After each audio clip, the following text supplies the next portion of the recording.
11th September, the great noble son of India, Swami Vivekananda, whose birthday 150th is being celebrated today as a Rashtriya Yuva Din. Friends, I'd like to just remind to you the 3 sentences which he uttered then, which may show some light and create an enthusiasm in the minds of every one of you. And with that hope, I would like to tell you, he said in the Parliament of Religion, Chicago on 11 September 1893, remember, he said, union of science and religion / spirituality alone will help to bring peace and harmony to mankind. The second sentence was, give me a few men with the muscles of iron and nerves of steel, and I'll change the face of Mother India. India was in the British clutches. We were under the slavery of the British. And he says the third sentence, that it is better to read Gita or a scripture not in the temple, but be after a football on the ground, be a karma yogi. And friends, the same person, the great noble son of India, who has been a source of inspiration and who conveyed the meaning of what India stands for. भारतीय संस्कृति, परंपरा और तत्वज्ञान का एक सुंदर दर्शन जिन्होंने दुनिया के सामने रखा. The same noble son said in 1897, which is meant for you and me, and possibly a message of today's very unique conference and this first Bharatiya Vidyarthi Sansad Parishad. Friends, remember he said then that after 50 years from now, see the words, 1897, he says, after 50 years from today, my mother India will become free from the clutches of the British. And friends, you must remember, it became so. 1947, we became free from the clutches of the British. Whatever he said became true. The second sentence he uttered in 1897 in America, he said, friends, remember, after nearly 100 years from now, 100 or 105 years now, that it comes to 2010, that is almost today. He said, my mother India will emerge as a knowledge corridor of the whole world and will show the pathway of peace and harmony to the entire mankind. And you should realize what message has been given by that great noble son of India then. You see the 2 statues, the Gautam Buddha and Mahatma Gandhi on both sides. You must not forget, friends, these are the only 2 names in the whole world who are recognized as messengers of peace. India has a role to play, and that is to promote the culture of peace in the whole world and bring some great, great name to Mother India. Mother India has a hope, and it is said that 21st century will be a century for Mother India. Provided you people, you the youngsters, the leaders, really take it to their mind with a fire in the belly and the passion in the belly to do some contribution for the nation building. भारतीय अस्मिता जगाने का यह छोटा सा प्रयास है. The sense of discipline and sense of character, along with your intelligence. IT, the information technology word, Vijay Bhatkar will tell you, is not for information technology, it is for the Indian talent which you people possess. And that Indian talent needs to be used for nation building. आज के मेहमान पृथ्वीराज जी चौहान साहब और कपिल सिब्बल साहब, you are more eager to listen to the words of wisdom from these 2 great personalities on the dais. I take your leave, friends. Thank you. The best of luck. Thank you so much.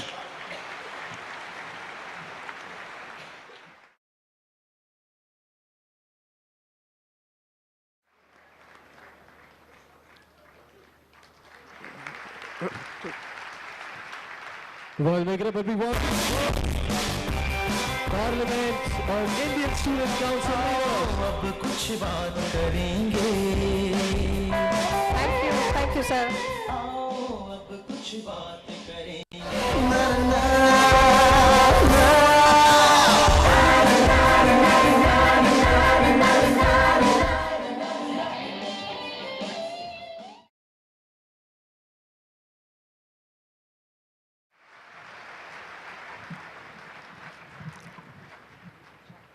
नमस्कार. चव्हाण साहेब, सिब्बल साहेब, सगळेच आदरणीय. छात्र संसद आप सभी लोगों को ये विनती है कि आप राजनीति में जरूर आइए।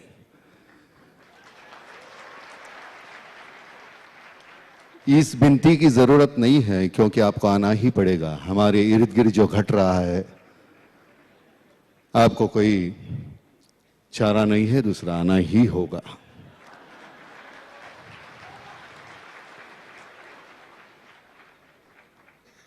लेकिन आते वक्त एक बहुत अहम बात है, अपना धर्म, अपनी जात अपने घर में रखकर जब रास्ते पर उतर आओगे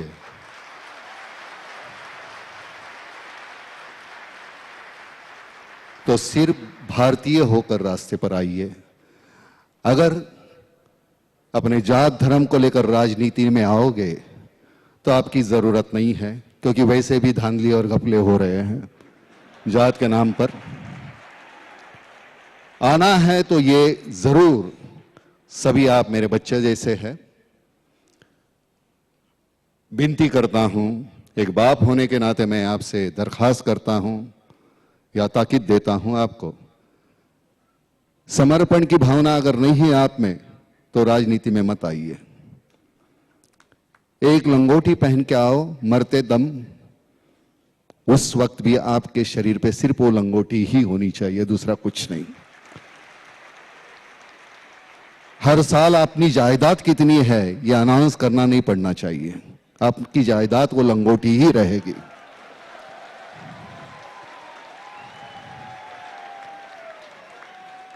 तब जाके हम कुछ पा सकते हैं। मैं आपसे बहुत उम्मीद रखता हूं, मुझे पूरा हक है एक बाप होने के नाते, किसान होने के नाते मैं आत्महत्या करना नहीं चाहता। एक युवा जो पीड़ित है अत्याचार होकर, मैं नक्सलाइट बनना नहीं चाहता। आप राजनीति में आइए और मुझे बचाइए। मैं जो भारतीय हूं, जो थक गया हूं, मेरी जात और मेरा धर्म कलाकार का है।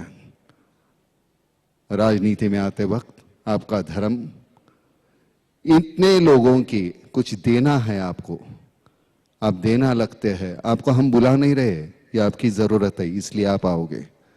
आप बहुत बेहतरीन काम करोगे। सरतेशेवटी कुठेतरी आपण उभे राहतो त्यावेळी फक्त टाळ्यांसाठी नाही, मला असं वाटतं की ही सगळी मंडळी माझी आहेत।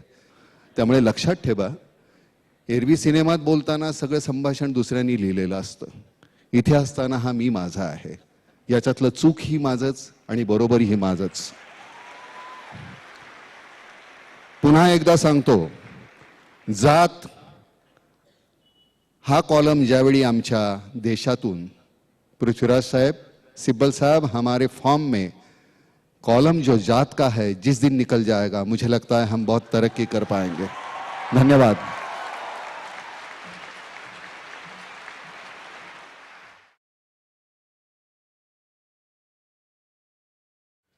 Distinguished dignitaries present here, and most of all, my very, very, very dear young friends all at the back there. First of all, I want to congratulate you for having organized the first Parliament of Indian Student Council Laters, and I consider it a great privilege to be with you this evening. Rahul ji ने अभी चंद minute पहले अपने भाषण में कहा कि 2-3 दिन के बाद कई रेजोल्यूशंस के बारे में चर्चा होगी, रेजोल्यूशंस पास किए जाएंगे और वो केंद्र सरकार को भी भेजे जाएंगे, अंतर्राष्ट्रीय स्तर में संस्थाओं को भी भेजे जाएंगे, और इससे साफ जाहिर होगा कि हमारे बच्चों की आकांक्षाएं क्या हैं, हमारे बच्चों की सपने क्या हैं। I have to tell you something personal, that is that I was a teacher by choice. I used to teach in Delhi University. I was a teacher of history. So I have some special love for children. And I was a lawyer by profession and a politician by accident.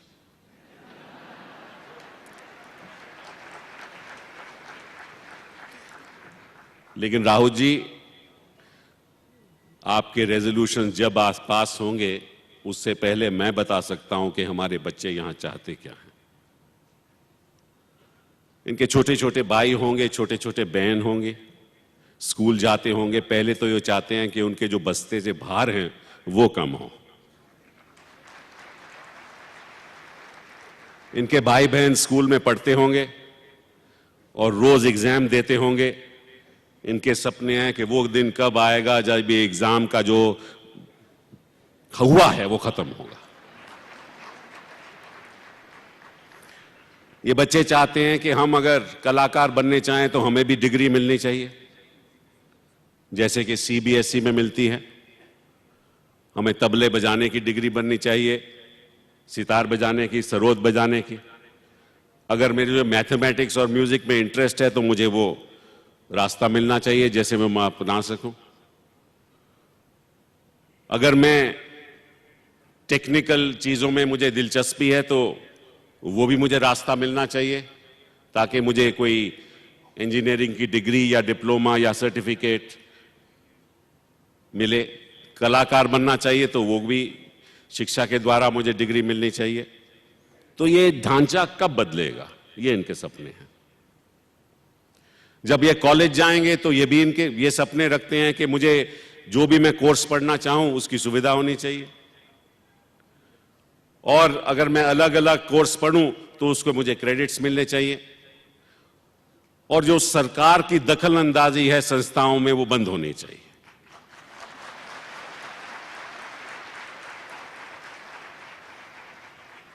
ये इनके सपने हैं। अगर इनका कोई भाई engineering college में जाना चाहता है या मेडिकल कॉलेज में जाना चाहता है तो ये चाहते हैं कि उसको 10 लाख अंडर द टेबल नहीं देना चाहिए।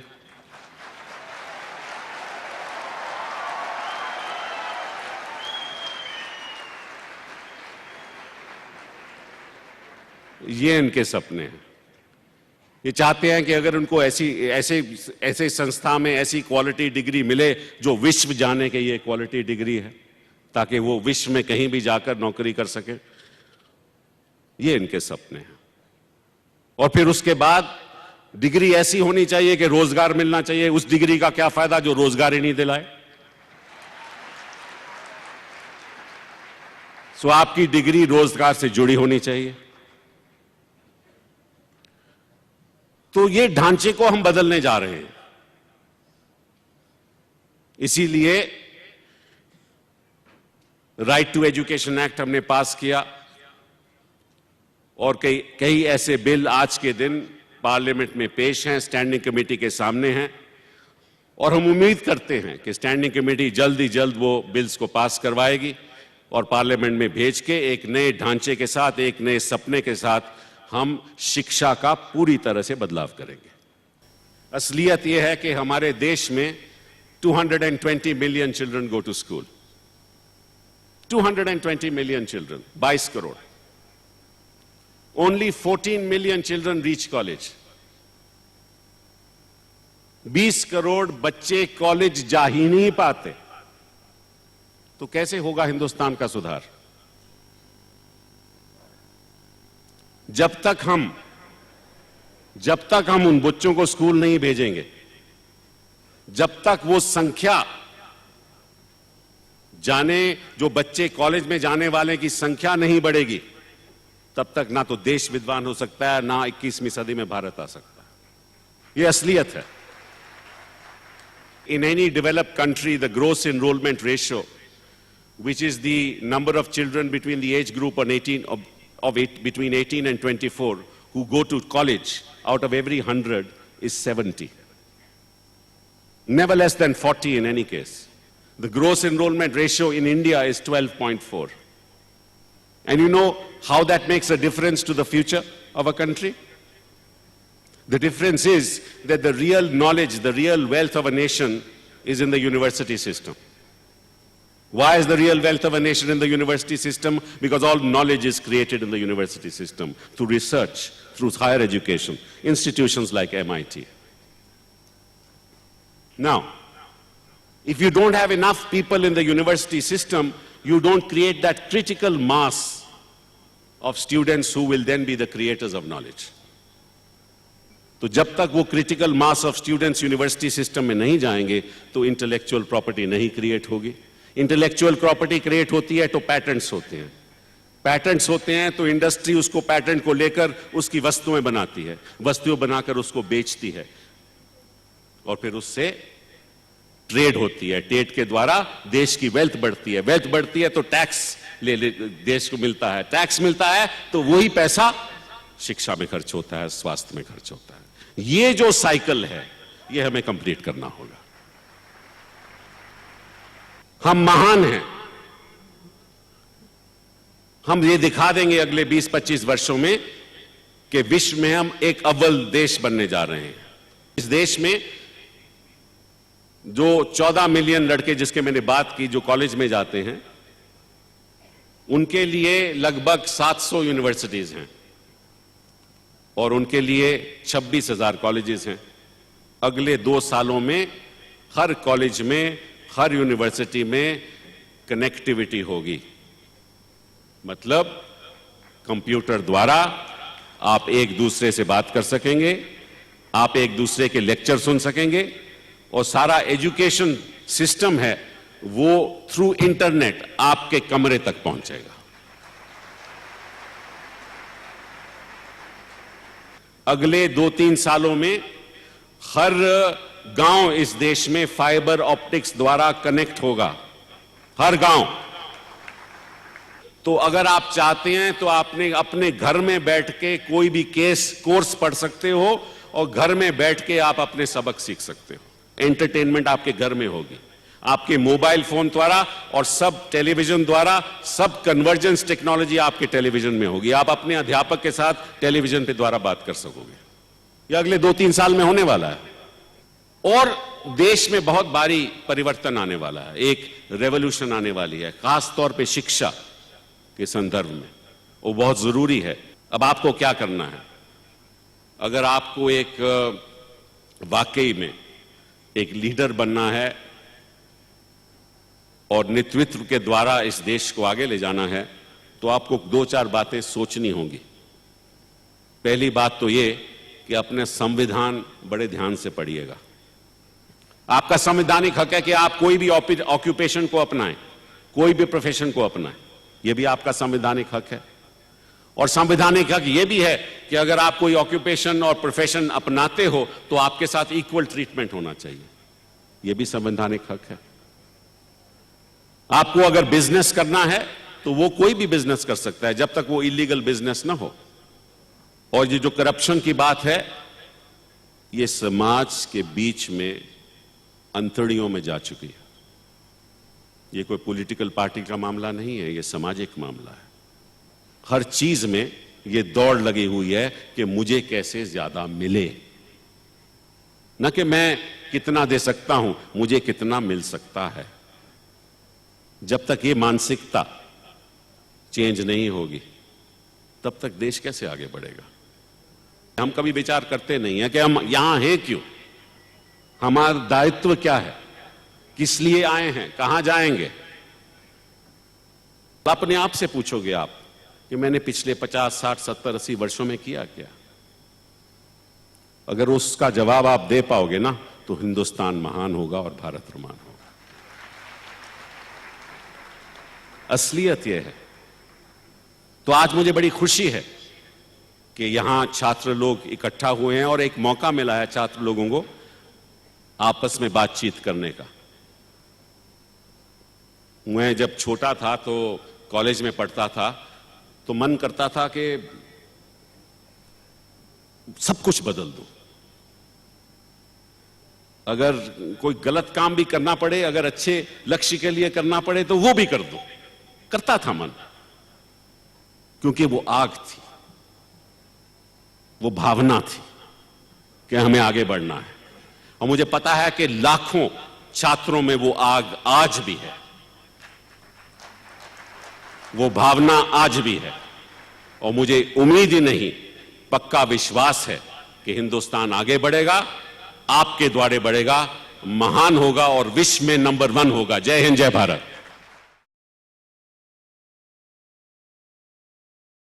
छात्र परिषदेकरता उपस्थित सर्व महाराष्ट्रातून देशभरातून आले तरुण मित्रांनो, खरोखरच ही एक सुंदर संकल्प